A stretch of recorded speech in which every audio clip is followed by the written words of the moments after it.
All right, let's talk a little bit about what unfolded at the Oscars last night, especially vis-a-vis protests of Israel's assault on Gaza. So before the big ceremony even got underway, you had protesters out in the street. Put this up on the screen. So they are actually blocking the main route to the, what is it called, the Dolby Theater? Is that where it happens? Right. And they were able to block it so effectively, and you can see a large number of people out there, that they actually were a little bit late. They were worried about having to use seat fillers, I think that's what they're called, so that it didn't look empty in the auditorium when the show got underway.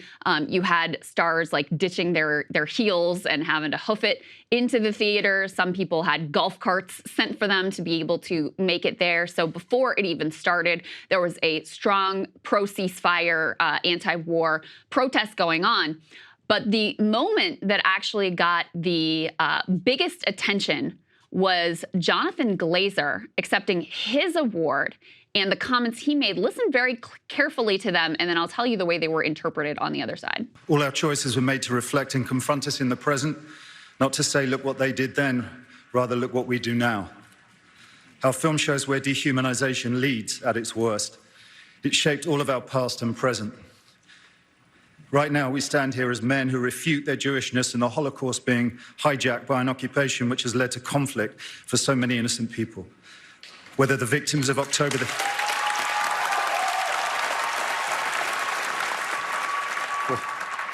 Whether the victims of October the 7th in Israel or the ongoing attack on Gaza, all are victims of this dehumanization.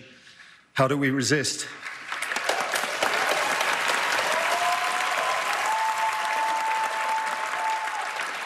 Alexandra Bistron-Kaladziejczak, the girl who glows in the film as she did in life, chose to. I dedicate this to her memory and her resistance. Thank you. So I thought very powerful and courageous comments there, clearly saying, you know, we refute our Jewishness and the Holocaust being weaponized in these and appropriated in these ways that we do not support, making sure to talk not only about the Gaza victims, but also the victims on October 7th. But Saagar, that has not prevented a full and complete meltdown over these comments, and absolutely disingenuous mischaracterization of what he said. People clipping out of context just him saying, we stand here as men who refute our Jewishness, without going on to say, and the Holocaust and the way that they're being weaponized. Not that he's refuting his Jewishness.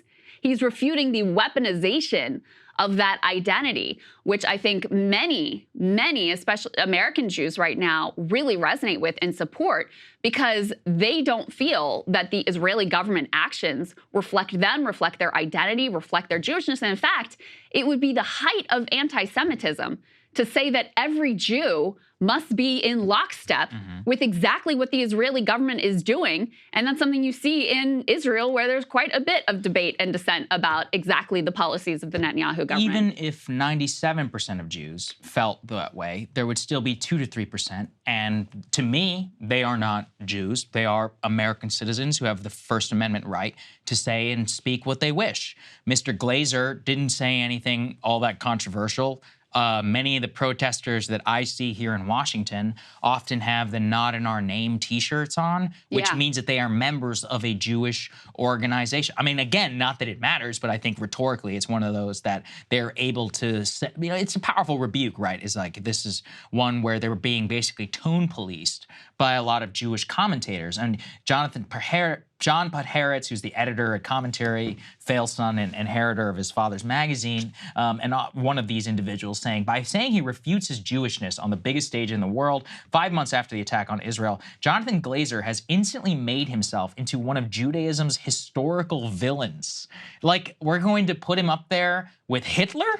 We're going to put him up there. I mean, I've seen J-Pod make comparisons like this in the past. He is unhinged. He is an incredibly unhinged individual. But he's one of those where I've seen him align Jews who speak out against the war in Gaza like capos in concentration camps, which are like basically Jewish prisoners who cooperated with the Nazi regime. But I mean, it's one of those where it takes a special level of insanity to ascribe here who is, I mean, he sounds British to me, not exactly who he is, but you know, he's on a stage in the United States of America, and I mean, frankly, it wasn't all that controversial. He even mentioned the victims of October 7th. It's like, well, what else do you want from somebody who's speaking out against violence? I mean, it's one of those where he can say what he wants. He's using, and I mean, in some ways, kind of honoring his religion, just saying like this was a historical, horrible event. It's like, please don't use that event in order to perpetrate what we see personally as an atrocity. I think that's fine, you know, once again. And I think the response to it is frankly just disgusting. And it goes back to the Biden project, and frankly, a lot of American Jewish commentators' project, which is to conflate all Judaism with the state of Israel. Yes, that's right. I mean, that's honestly disgusting. That is anti-Semitic. Yeah. To say you have to, if you are Jewish, you are fully identified with the state of Israel. You must support everything that they do. You have to speak about it in these set prescribed ways. I mean, to paint with that broader brush is like the definition of racism and anti-Semitism. And the other thing I saw that people were intentionally misconstruing his comments is they were saying, oh, he's comparing what's happening in Gaza now to the Holocaust, which personally, if he did that, I would also find perfectly fine, and not in obviously the number of people killed, but in the ideology and the genocidal rhetoric and ideology. I think that comparison is perfectly apt, but that's also not what he was saying.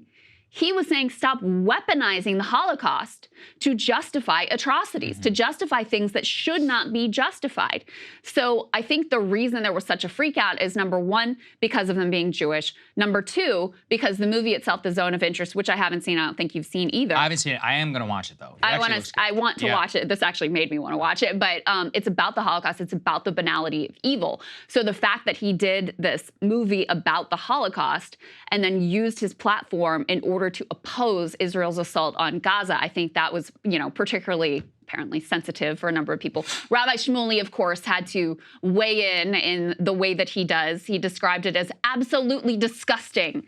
Jonathan Glazer, who deserves so much credit for his incredible Holocaust film, The Zone of Interest, which I loved, betrayed his people and disgraced himself and trivialized the 6 million martyrs of the Holocaust when he said Israel's war in Gaza was hijacking the memory of the Holocaust. How dare you compare the two? Again, he wasn't actually comparing the two, although, again, I personally would support that comparison. You fool. The whole purpose of Israel's war in Gaza is to make sure there isn't a second Holocaust, so we don't need more of your films because Jews actually remain alive. Hamas has one intention, genocide of Jews. How is it the Jews in Hollywood have absolutely no pride in being Jewish and never, ever stand up for the only Jewish country on earth, Israel?